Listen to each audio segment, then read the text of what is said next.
sebelum kita mulai pembelajaran hari ini, alangkah baiknya kita berdoa. Siapa yang memimpin doa di depan? Habibah, oke boleh.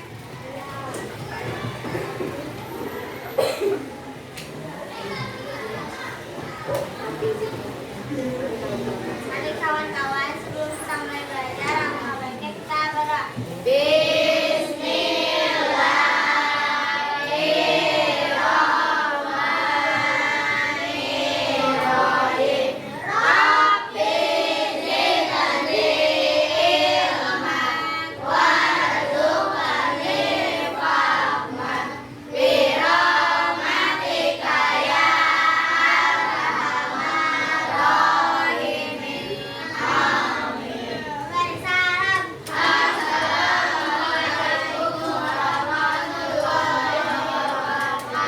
Waalaikumsalam warahmatullahi wabarakatuh. Oke, hari ini apakah ada yang tidak hadir? Ada hadir semua ya. Oke, sebelum kita mulai belajarnya, kita menyanyikan lagu sorak-sorak bergembira dulu kayak seperti biasa ya.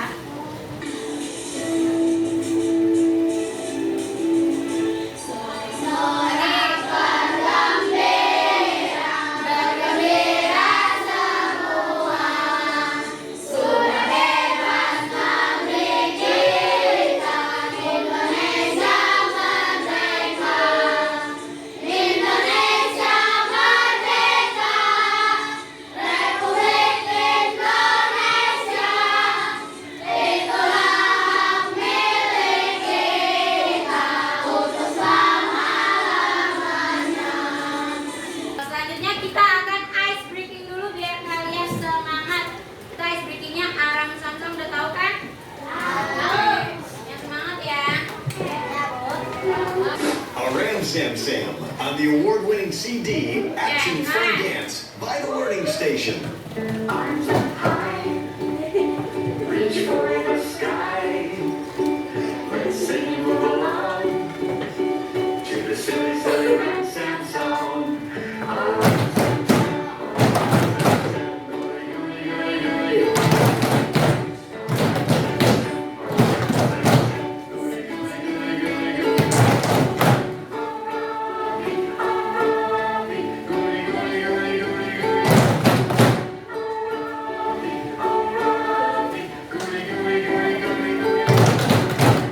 Arms up high, reach for the sky. If you wanna be a Ramson master, you've got to go a little faster.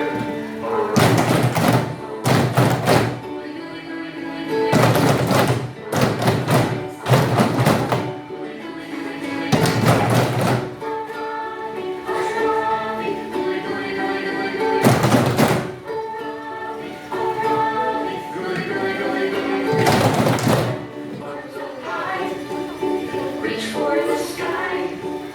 If you wanna be a Ramson master, you got to go a little faster.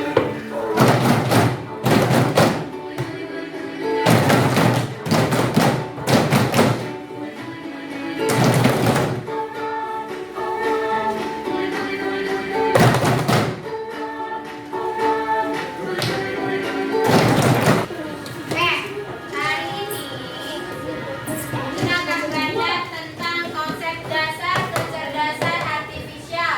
Pertama ada definisi kecerdasan artifisial. Kedua ada karakteristik KA atau kecerdasan artifisial. Lalu ada mesin cerdas versus mesin non cerdas. Kemudian ada macam-macam kecerdasan artifisial, cara kerja kecerdasan artifisial, dan juga limitasi kecerdasan artifisial. Nah, ini kita akan belajar itu. Pertama ada etika kecerdasan artifisial. Alasan KA menjadi bagian penting dalam kehidupan abad 1 itu apa nanti kita akan jelaskan. Terus prinsip-prinsip penting dalam menggunakan KA secara bertanggung jawab itu apa nanti ya kita jelaskan. Pertama ada konsep dasar artifisial. KA pertama kali itu digunakan dalam lokakarya di Dartmouth College pada tahun 1956 untuk mendeskripsikan ilmu dan rekayasa dalam menciptakan mesin cerdas dan mesin non cerdas, terutama program komputer yang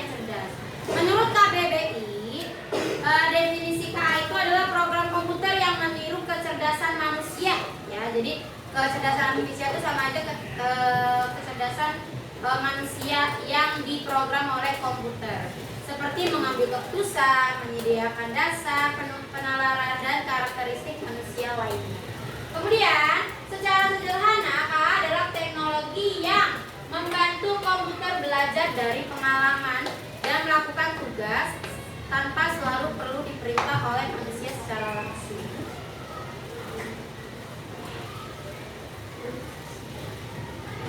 Nah, KA itu belajar dari data machine learning ya. Kemudian KA mampu beradaptasi dan meningkatkan performanya. Kemudian KA bekerja berdasarkan algoritma dan model prediktif. Lalu terakhir KA mampu mengenali pola dan membuat keputusan secara otomatis.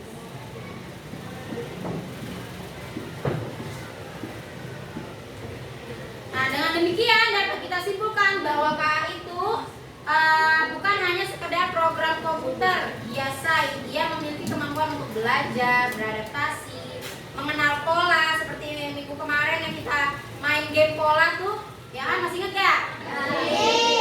Terus membuat keputusan otomatis yang kemarin kalian bermain perang, menjadi buaya, menjadi serigala, petani, sayuran, ya kan, benar?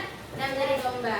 Lalu ada data yang dipelajari, semakin cerdas dan akurat KA dalam memberikan solusi.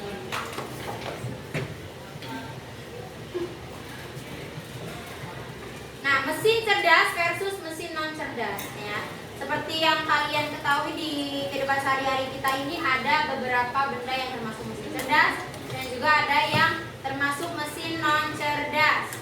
Sebuah mesin dapat dikategorikan cerdas jika ia memiliki kemampuan untuk pertama, belajar dari pengalaman, tidak hanya mengikuti instruksi yang sama berulang kali.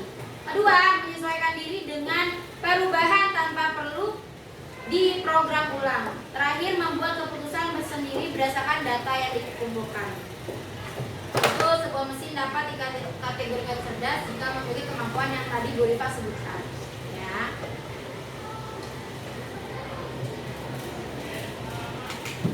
Nah, contoh mesin cerdas yang menggunakan teknologi KA itu ada asisten virtual atau Google Assistant yang biasa kalian ada di HP itu.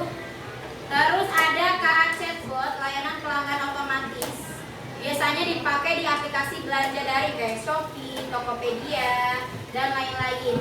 Kemudian ada mobil otonom tanpa pengemudi, ya. Jadi sekarang ada mobil yang tidak menggunakan supir untuk menjalankan mobilnya, tapi pakai mesin otomatis. Ya, keren kan? Ada contohnya mobil Tesla, dan itu mahal sekali mobilnya. Jadi mobil itu bisa jalan sendiri tanpa ada yang mengendarai. Jadi diatur oleh mesin otomatis. Tuh. Ada sensornya dia. Bisa mendeteksi jalan, lalu lintas, dan rambu-rambu. Jadi kalau misalnya ada lampu lalu lintas berwarna merah, mobil itu bisa berhenti sendiri. Keren kan? Keren nggak? Nah, itu dia teknologi KA di zaman sekarang. Udah sangat maju banget. Lalu kalau mesin non cerdas, contohnya itu kalkulator yang biasa kalian gunakan untuk berhitung, menghitung uang atau menghitung pelajaran matematika. Kalkulator itu termasuk mesin non cerdas. Lalu ada mesin cuci manual yang masih harus diatur oleh manusia untuk memilih mode pencucian ya. Mesin cuci yang biasa kalian pakai di rumah itu termasuk, meskipun dia bukan digunakan oleh manusia, tapi dia masih diatur oleh manusia. Karena kalau misalnya tombolnya tidak ditekan oleh manusia, dia tidak akan bisa bekerja, iya, tidak bisa jalan. Jadi masih itu termasuk mesin non cerdas, meskipun alatnya itu udah canggih, ya. Lalu ada remote TV yang hanya bisa berfungsi untuk mengganti saluran jika penggunanya menekan tombolnya. Jadi mesin non cerdas itu hanya berfungsi sesuai dengan perintah manusia. Beda dengan mesin cerdas yang harus pakai komputer ya, di menggunakan teknologi KA. Lanjut. Nah, ini macam-macam KA, itu ada natural language processing, lalu ada speech recognition, ada image recognition, lalu ada autonomous agents, effect detection, dan data mining for production. prediction. Terakhir ada kreativitas artifisial atau KA generatif. Kita lanjut aja.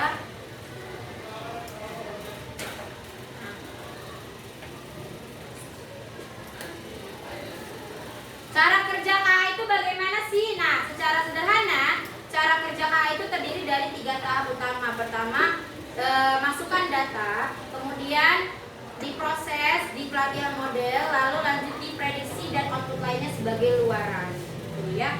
Jadi pertama masukkan data kayak pertanyaan atau perintah, suara, teks, gambar, kemudian data itu diproses melalui pelatihan model gitu. Lalu setelah data diproses, kemudian keluarlah prediksi dan output lainnya seperti keputusan, hasil kerja seni, prediksi dan saran lainnya. Itu cara kerja KA, ya. Lanjut. Misalnya nih, pertama masukkan data, misalnya contoh data ini ada foto, kayak pakai Gemini AI itu kalian bisa digunakan kan, masukkan foto, kemudian masukkan promnya, perintahnya mau bikin foto seperti apa, ya kan? Pernah nyoba nggak Gemini AI? Ya. Keren nggak dia? Keren lah, jadi aja jadi cantik. Iya, itu dia ya, jadi masukkan datanya. Kemudian kalau di pelatihan model, contohnya itu ada Google Assistant atau Siri, belajar memahami suara penggunanya setelah benih. Biasanya kalian kalau di HP itu kalau ke Google bisa pakai suara kan, misalnya tolong carikan jawaban dari ini, tolong carikan benda ini, pasti kan nanti langsung keluar kan, hanya dengan suara kita saja tanpa perlu mengetik. Lalu ada juga di aplikasi belanja kayak Shopee, Tokopedia. Jadi produk yang kalian suka itu bisa direkomendasikan produk serupa lainnya. Gitu. Penting sekali diperhatikan bahwa KA itu tidak berarti tidak selalu benar jika KA diberi data yang salah atau tidak cukup banyak, maka prediksinya juga bisa salah. Oleh karena itu, semakin baik data yang digunakan untuk melatih KA, semakin akurat hasilnya. Oke, kita coba gamenya. Di sini ada, kalian disuruh cari apakah benar ikan atau bukan. Yang pertama, ini ikan atau bukan? Bukan. Fish. Lalu selanjutnya ikan bukan? Bukan. Kalau ini bukan. Not fish. Selanjutnya? Bukan. Fish. Ikan. Ini? Oke. Nah, ini ceritanya di laut itu kita mengumpulkan sampah ceritanya ya. Ini ikan bukan? Bukan. Kalau ini not fish. Ini?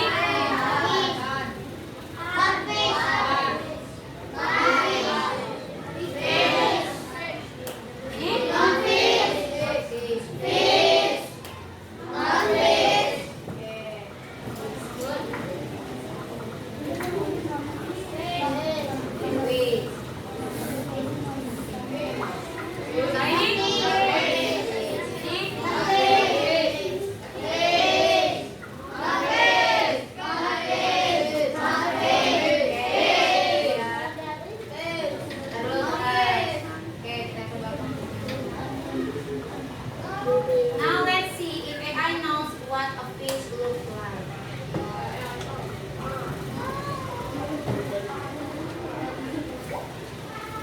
Apakah benar yang kalian pilih tadi?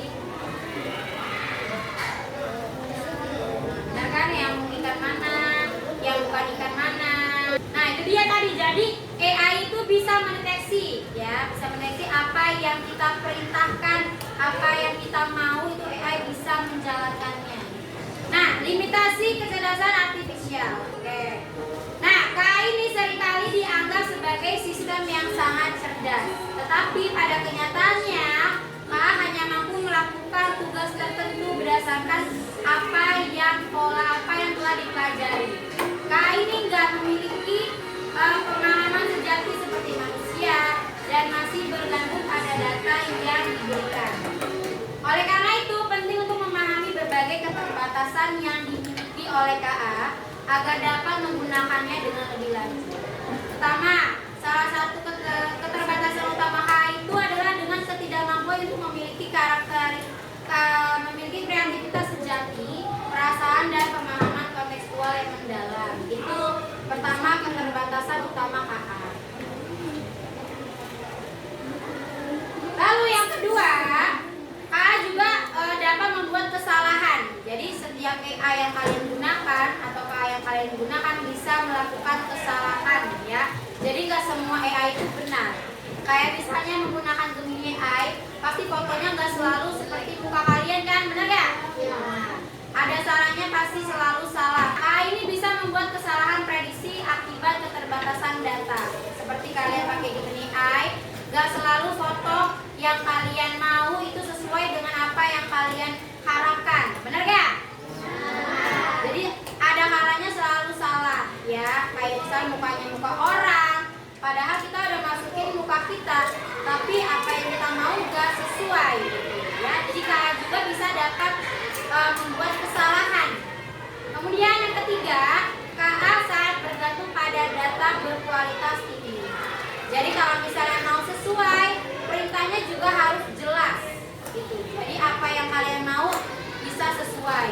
Jika data yang diberikan tidak lengkap atau tidak cukup bervariasi, KA juga dapat kesulitan dalam memberikan prediksi yang akurat. Nah, dengan keterbatasan ini, maka dapat disimpulkan bahwa meskipun KA adalah alat yang sangat berguna, AI adalah alat yang sangat berguna, tapi dia tetap memiliki banyak kekurangan yang perlu diperhatikan ya. Jadi KA itu tidak bisa berpikir, merasakan, atau berimajinasi seperti kalian, seperti manusia pada umumnya, serta sangat bergantung pada data yang diberikan kepadanya. Prinsip-prinsip penting dalam menggunakan KA secara bertanggung jawab. 1. Bias algoritma. 2. Perhitungan privasi dan keamanan data. Ya, itu dia prinsip-prinsip penting. Prinsip utama etika KA, pertama ada transparansi pembuatan keputusan oleh KA harus dijelaskan. Kedua, ada akuntabilitas pihak yang bertanggung jawab atas kesalahan KA. Ketiga, adil dan non-diskriminatif menghindari bias dalam algoritma KA. Keempat, ada privacy. Jadi dalam menggunakan KA itu ada privasinya tanpa melanggar hak pengguna. Kesimpulannya, prinsip etika dalam penggunaan KA sangat penting agar teknologi ini dapat digunakan dengan cara yang bertanggung jawab dan tidak merugikan siapapun. Jadi KA harus transparan dalam pengambilan keputusannya sehingga pengguna memahami bagaimana hasil yang diberikan KA diperoleh. Selain itu, harus ada akuntabilitas dalam sistem KA sehingga jika terjadi kesalahan ada pihak yang bertanggung jawab. Nah, itu dia tadi kita sudah belajar tentang konsep dasar KA, mesin non cerdas dan mesin apa? Cerdas. Coba sebelum Ibu lanjut, Ibu mau nanya dulu tadi. Contoh mesin cerdas itu apa? Komputer. Terus apa? Hah? Mobil Tesla, mobil otonom. Lalu ada apa lagi tadi? Yang di Google apa namanya? Di Google apa namanya? Terus?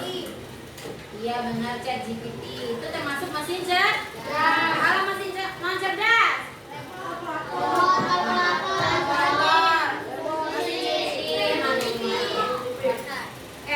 Jadi ini Ibu ada tugas LKM, lembar kerja murid.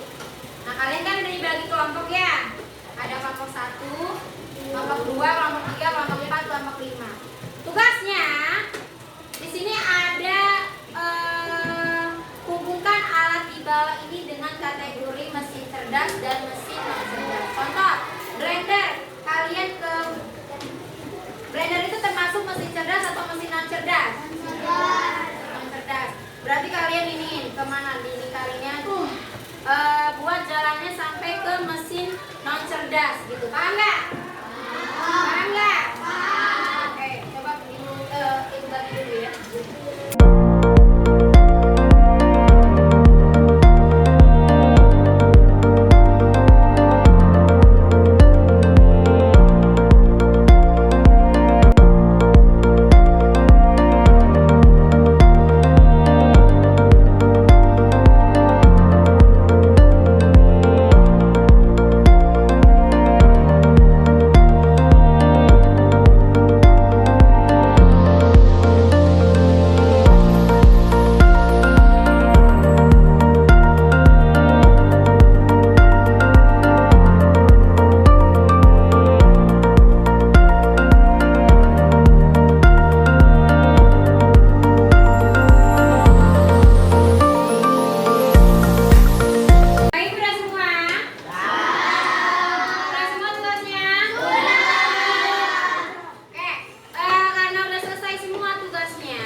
dalam radio.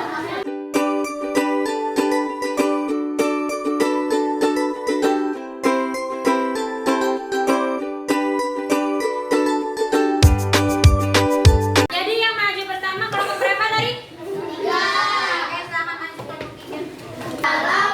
Jawab semuanya, jawab.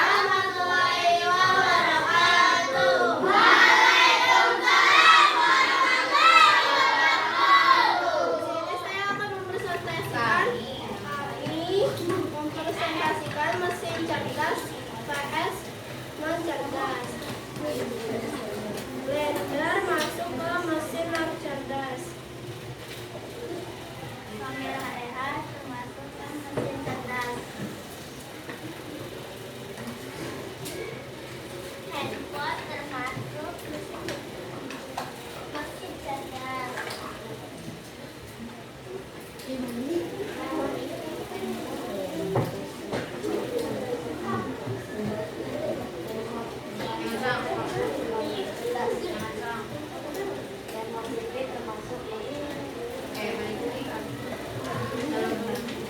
Coba Vika jelasin lagi. Blender termasuk mesin apa? Kelompok 3. Blender termasuk mesin apa? Kelompok 3. Barman. Kalau kamera? Kamera AI. Google Assistant. Remote TV. Oke, sekarang ditutup presentasinya. Ditutup dulu presentasinya. Assalamualaikum warahmatullahi wabarakatuh. Tepuk tangan buat kelompok 3. Assalamualaikum warahmatullahi wabarakatuh. Waalaikumsalam warahmatullahi wabarakatuh.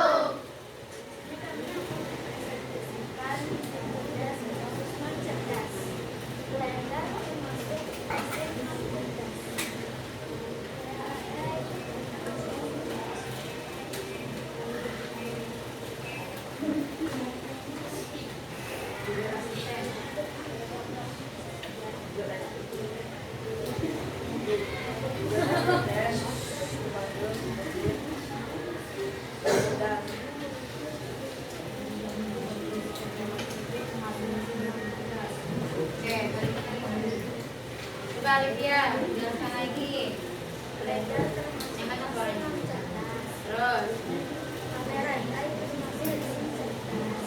Google cerdas dan cerdas. Benar gak? Oke, tepuk tangan buat kelompok 4. Assalamualaikum warahmatullahi wabarakatuh.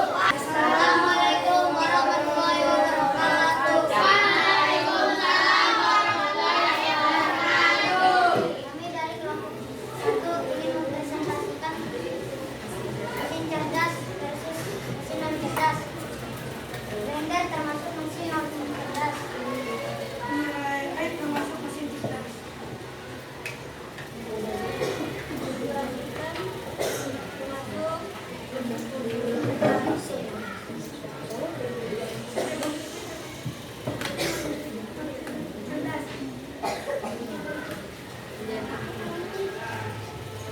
Blender termasuk mesin non cerdas.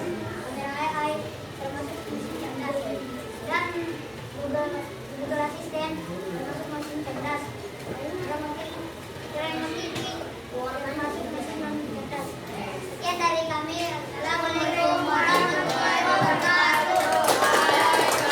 Assalamualaikum warahmatullahi wabarakatuh. Waalaikumsalam warahmatullahi wabarakatuh. Kami dari kelompok 5 ingin mempresentasikan mesin cerdas. Blender termasuk mesin non cerdas.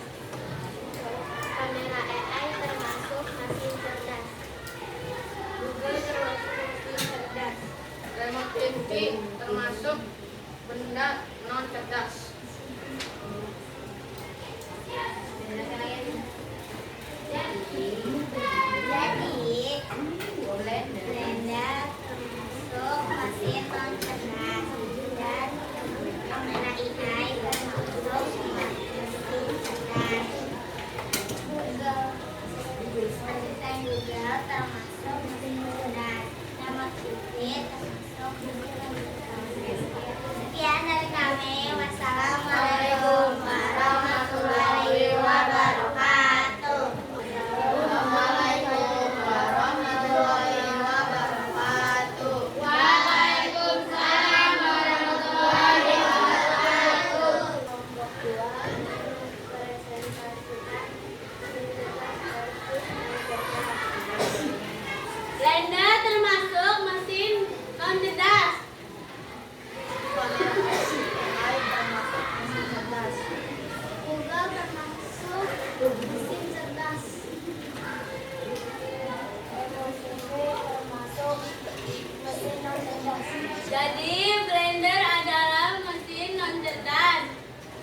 cerdas tadi yang sudah kalian kerjakan? Ada.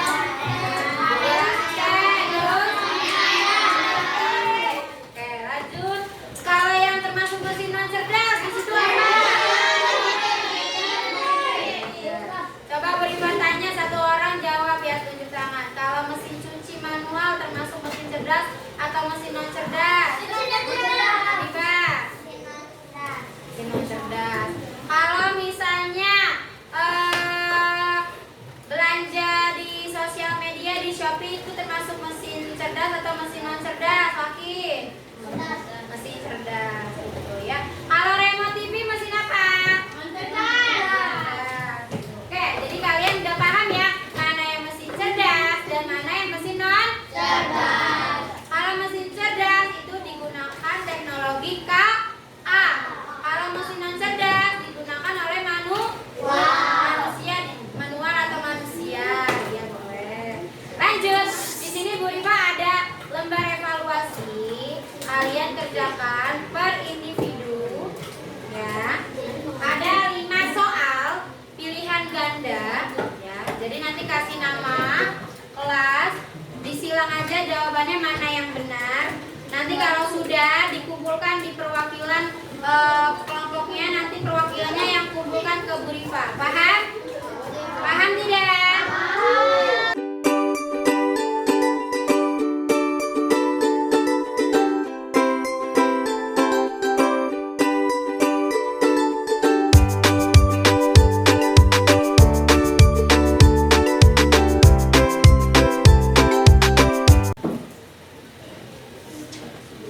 Coba tadi hasil kelompoknya yang LKPD-nya dikumpulkan di perwakilan kelompok. Perwakilan kelompoknya maju.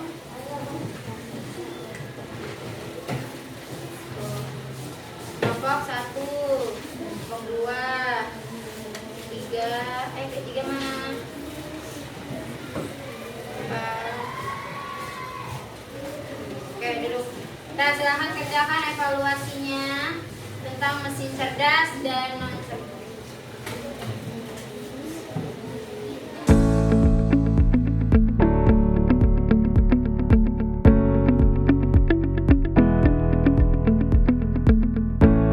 Oke, ada semua?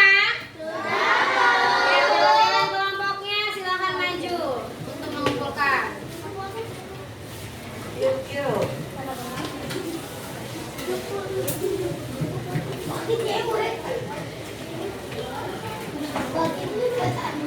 Oke, karena tadi kalian sudah mengerjakan evaluasinya, sekarang kita Bu Rifa mau merefleksikan kegiatan hari ini ya.